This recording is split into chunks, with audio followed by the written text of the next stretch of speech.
Tamara, you pitched a story about Fort Dix. Who knew that they were one of the largest employers in New Jersey? What do you got? We actually, in this area, we have a lot of people deployed overseas in the Middle East, and we're actually preparing to deploy more troops. I chased this issue to Joint Base McGuire Dix Lakehurst, which normally is not open to the public or the press. We, however, got an exclusive tour and were invited to a training mission operation, which I have to say literally blew me away. That was pretty good. Woo, yeah. And what you saw was a National Guard field artillery unit train with a Marine Corps unit conduct an air mobile mission.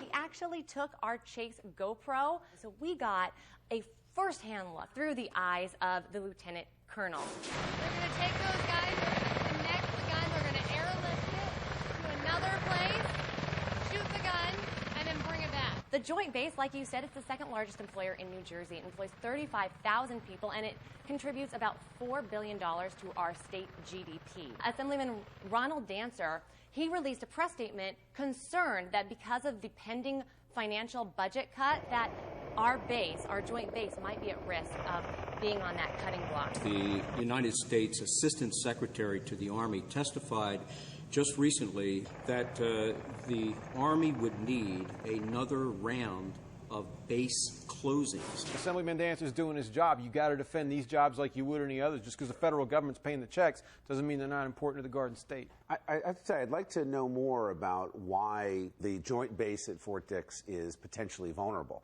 I mean, I think there's a bigger picture there, too, of the overall military budget, and I wonder. And that is exactly what Assemblyman Dancer is concerned about. We saw Fort Monmouth. When it closed down, the economy there was devastated. We don't want to see that again. The decision has to be based on what is best for the troops that are deployed in the field. I mean, we have bases not for the primary reason of creating jobs. It's to keep our defenses and keep our country secure. It's not just about the jobs. It's about America's defense as well.